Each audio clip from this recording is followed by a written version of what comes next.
van a poner en crisis el proyecto europeo? Espero que no, pero desde luego van a aumentar los eurófobos, entre otras cosas alimentados por la falta de respuesta de Europa, la falta de respuesta a los verdaderos desafíos. En la última discusión, una propuesta optimista Macron, un poco rebajada ya y tiene más un aire más light, pero aún así es una propuesta de gobernanza de la zona euro, de política exterior y política de seguridad más europeizada y más autónoma respecto de Estados Unidos y respecto de los demás. En todo eso estoy de acuerdo. También hay una propuesta de hacer una política migratoria, pero después hay un vacío absoluto en la propuesta de introducir en la construcción europea elementos de cohesión social. Por tanto, política social. En realidad Europa inventó la economía social de mercado. Ahora parece que durante unos años le estorbaba la idea en la que empiezan a aterrizar todos por razones de sostenibilidad. Por lo tanto, tenemos la amenaza de un crecimiento de los antieuropeos o eurófobos y una defensa demasiado tímida de los valores de Europa y de la necesidad de estar juntos para enfrentar los desafíos del futuro.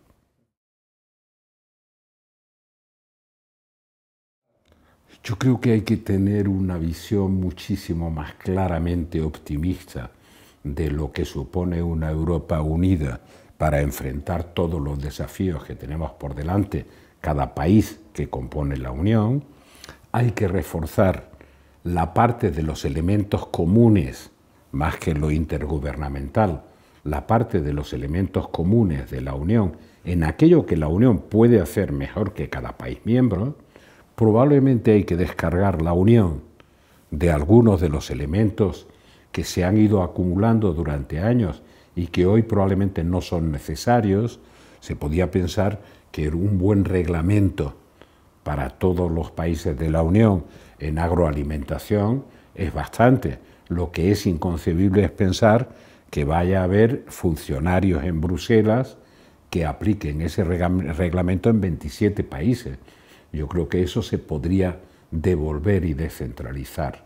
El planteamiento tiene que ser claramente optimista, no como veo que es la mayor parte del planteamiento a la defensiva, y claramente de propuestas que estructuralmente abran ese espacio de reflexión.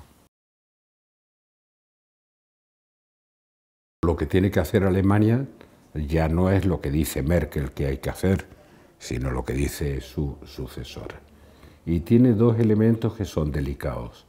Uno, que es que apuesta por lo intergubernamental, lo cual refleja una cierta desconfianza en las instituciones de la Unión, en ese juego de comisión y parlamento. Y el otro tema, más allá de lo intergubernamental, es de contenidos. Hay una enorme resistencia a avanzar en una política social de tipo europeo, de solidaridad europea.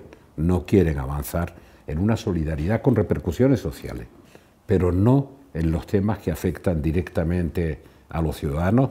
A medio y a largo plazo, en Alemania podría llegar a ocurrir un fenómeno parecido al de Japón. Hay elementos diferenciales, pero por ejemplo hay una parte de la industria alemana afectada no solo por la crisis comercial, sino afectada por nuevos modelos de producción a los que adaptarse costará mucho trabajo, por ejemplo la industria del automóvil. Hay más instrumentos para vulnerarlo.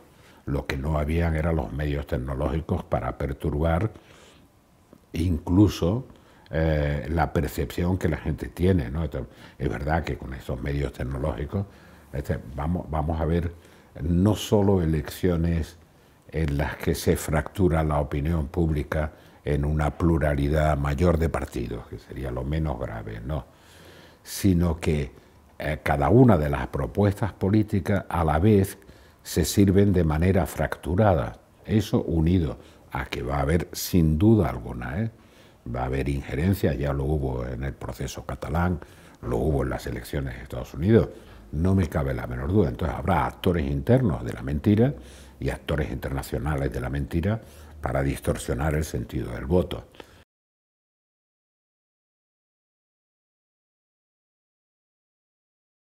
De momento son más poderosos los rusos porque son más opacos. Una parte de la ventaja que tienen los sistemas autoritarios respecto de los sistemas democráticos es que en los sistemas democráticos se sabe todo y muy rápido. Y por tanto tienen mucha más capacidad para calificar y para reaccionar. En los sistemas opacos, cuando te enteras ya pasó. ¿Cuánto sirven ahora los estudios de opinión clásicos que no incluyen eso que llaman la combinación de Big Data, redes sociales? ¿Y cómo afectan a la opinión pública incluso en periodos de tiempo de 3-4 días? Esto de que el voto ya está decidido antes de que empiecen las campañas electorales. Todo esto está sometido a interrogantes que nos llevan a fenómenos tan interesantes como que ahora nos enteramos que nunca pensó Trump que iba a ser presidente de Estados Unidos y de pronto se encuentra con el poder en Estados Unidos. Viéndolo en el contexto europeo, Vox es un fenómeno que en algunos de sus parámetros de comportamiento se parece al populismo que surge en Italia desde hace tiempo y que ahora se consolida en Francia, no sé qué. Por lo tanto, son partidos de extrema derecha. Hemos visto la evolución, que ha sido relativamente rápida en Finlandia, ¿no? Claro, y un partido que llega a tener, ponte tú, un 20%, que quiere decir que el 80% de los finlandeses no son auténticos. Bueno, ¿a eso se parece en algo Vox? Sí.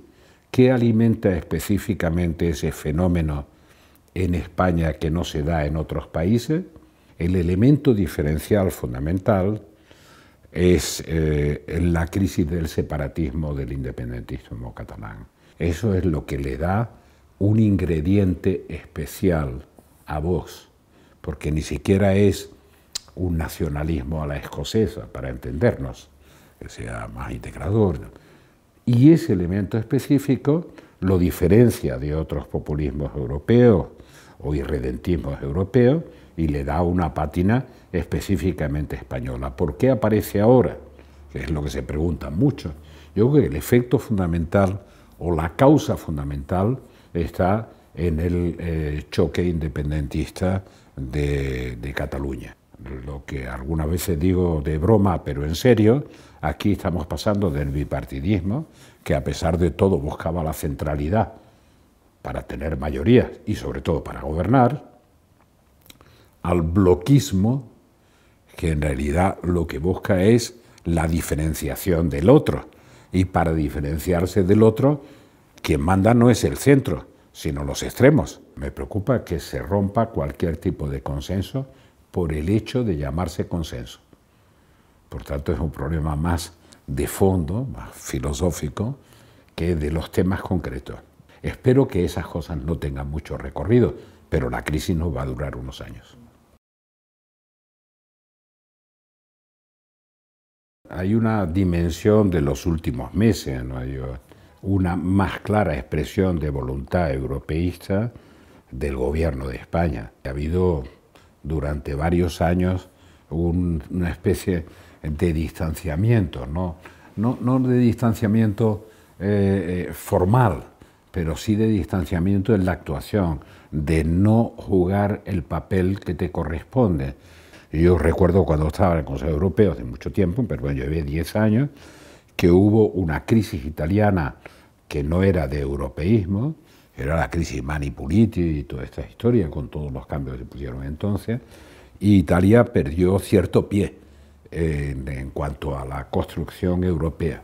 Incluso algunos conceptos que yo utilicé, como el de la ciudadanía europea, que eran italianos, me lo atribuyen a mí. Fueron los italianos los que diseñaron la idea de que en un espacio público compartido, con una representación democrática y con poderes, tenía que haber una dimensión de un paquete de ciudadanía. Eso lo puse en marcha yo y lo conseguimos en el Tratado de Maastricht.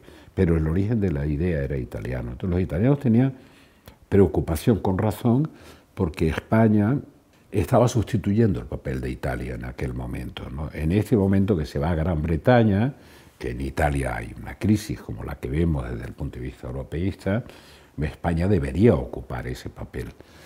Pero creo que está demasiado distraída en problemas internos que están fracturando a la sociedad y acabando con los consensos para construir un relato y un proyecto europeo que le dé peso a España, gobierne quien gobierne. Temo que eso ocurra, dependerá de lo que pase con las elecciones generales, europeas.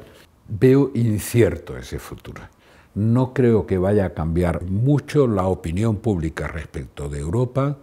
Seguirá siendo relativamente más europeísta la opinión pública española que la decadencia que está produciendo en otros países, salvo que haya muchos errores europeos, claro. Hay titulares de prensa que confunden, desde el punto de vista de las posiciones políticas de la gente más responsable de Europa. La crisis se ve como una crisis seria, esperan que haya una respuesta política que no ponga en cuestión el marco constitucional, es decir, que no rompa el marco constitucional. Les preocupa enormemente, cosa que no supieron medir nunca los independentistas, que su propuesta en el fondo lo que hacía era fracturar por percepción europea, por irredentismo nacionalista, lo que era una construcción europea más allá de esa pulsión. Nunca lo supieron medir. Entonces, claro, se encuentran con socios que no son los más recomendables. Por tanto, sí hay una preocupación. No creen seriamente que eso se pueda llegar a producir. Están mucho más lejos de la independencia que de perder el autogobierno.